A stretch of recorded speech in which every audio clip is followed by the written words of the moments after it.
ഷൈൻ ടോം വിളിച്ചോ നിങ്ങളെ? വിളിച്ചില്ലേ, ഒരു ചേച്ചി ഇത് യൂട്യൂബിൽ ഇറങ്ങിയ സമയത്ത് അത് ലിങ്ക് ഷൈൻ ടോം ചാക്കൊക്കെ അയച്ചു കൊടുത്തു. എന്നിട്ട് അടിയിലും എന്നിട്ടുണ്ട് ഏതുമാൻ ദൈവത്തിനറിയാം. എനിക്ക് കുഴപ്പമില്ല, ഇവനല്ലേ ചെയ്തേക്കുന്നത്. ഞാൻ നമ്മളെ തിരിച്ചറിയാൻ പോകുന്ന പോലെ ഞാൻ പറയാം നീയാ ചെയ്തത്. അപ്പൊ നമ്മൾ ആ ഒരു സ്കിറ്റിന്റെ കുഞ്ഞൊരു ഭാഗം നമ്മളുടെ കെവിൻ ഇവിടെ ചെയ്യും. എവിൻ അതിനെ സപ്പോർട്ട് ചെയ്യും. Okay, start camera action. അപ്പൊ ചേട്ടാ, അടുത്തൊരു ചോദ്യം എന്ന് വെച്ച് കഴിഞ്ഞാൽ, ചേട്ടൻ ഈ പ്ലെയിനിൽ കയറിയപ്പോ എന്തോ ഒരു വിഷയം ഉണ്ടാക്കിയെന്ന് നമ്മൾ ഈ പത്രത്തിൽ വിഷയം എന്തോ ഒരു വിഷയം എന്തെന്ന് പറയാം. അല്ല ചേട്ടാ, വിഷയം പറഞ്ഞില്ലല്ലോ. വിഷയം പറഞ്ഞല്ലേ നമുക്ക് കാര്യത്തിൽ കിടക്കാൻ പറ്റും. അല്ല, ആ വിഷയമാണ് പ്ലെയിനിൽ വിഷയം പറ മോനെ. അല്ലെ ചേട്ടൻ പ്ലെയിനിൽ കേറിയപ്പോഴുണ്ടല്ലോ ഒരു വിഷയം ഉണ്ടായെന്ന് പറഞ്ഞില്ലേ? ചേട്ടൻ അവിടെ ഇരിക്കും ചേട്ടാ, എനിക്ക് ഓർക്കണ്ട. ഇത്ര അടുത്ത് ഞാൻ എങ്ങനെ ഓർക്കാൻ പറ്റും? അപ്പൊ ചേട്ടൻ പ്ലെയിനിൽ കയറിയപ്പോ എന്തോ ഒരു വിഷയം ഉണ്ടാക്കി നമ്മൾ പത്രത്തിലൊക്കെ കണ്ടു. അപ്പൊ അത് എന്താണ് നമ്മുടെ വ്യൂവേഴ്സിനൊക്കെ ഒന്ന് കേൾക്കാൻ വേണ്ടി? സംഭവം എന്തെന്ന് വെച്ചാ, എന്റെ അടുത്തിരുന്ന ഒരാൾക്ക് ഭയങ്കര ഒരു നെഞ്ചുവേദന വന്നു. ആശുപത്രി എത്തിക്കേണ്ട നമ്മുടെ കടമയാണല്ലോ, പിന്നല്ലേ അല്ലേ? ഒരുത്തനും അനങ്ങിയില്ല.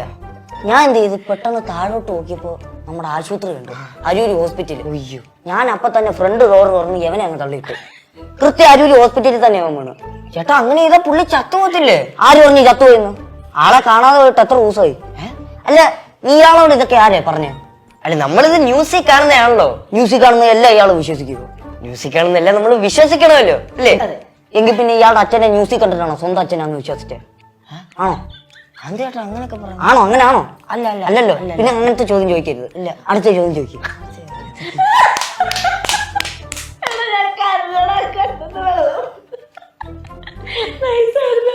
സൂപ്പർ. അല്ല, ഇത് ആരിതൊക്കെ എഴുതണേ ഇങ്ങനെ? അവരാണ് എഴുതുന്ന കാര്യങ്ങള്. പക്ഷെ നിങ്ങള് ഇത് സെലക്ട് ചെയ്യും, ഇന്നാള് ഇന്നത് ചെയ്യാം അങ്ങനെ, അല്ലേ? അപ്പൊ നിങ്ങൾ എവിടെ പ്രാക്ടീസ് ചെയ്യും? നിങ്ങൾ പ്രാക്ടീസ് സെക്ഷൻ ഒക്കെ എങ്ങനെ രണ്ടുപേരും കൂടിയിട്ട് അവിടെ വഴക്കുണ്ടാക്കാറുണ്ടോ? കളിക്കുമ്പോഴും വഴക്കുണ്ടാക്കും. പ്രാക്ടീസ് എന്ന് പറഞ്ഞ നടന്നാ ഞങ്ങള് പ്രാക്ടീസ് ചെയ്യും. ഞങ്ങള് നിന്ന് ചെയ്യാറില്ല. സ്റ്റുഡിയോ ഉണ്ടെങ്കിൽ സ്റ്റുഡിയോയുടെ ചുറ്റും നടന്ന് പറഞ്ഞു 2 റൗണ്ട് കഴിയുമ്പോ പഠിച്ചെടുത്തോളൂ. ഇങ്ങനെ നടന്ന് അതൊരു കയറ്റത്തുനിന്ന് ഇറക്കാം. വഴക്കുണ്ടാകുന്നത് ഞാൻ ഇങ്ങനെ പറയുമ്പോ അത് ശരിയല്ലായിരിക്കും. പറയും അത് ശരിയല്ല, അത് വേറെ രീതി പറയണമെന്ന്.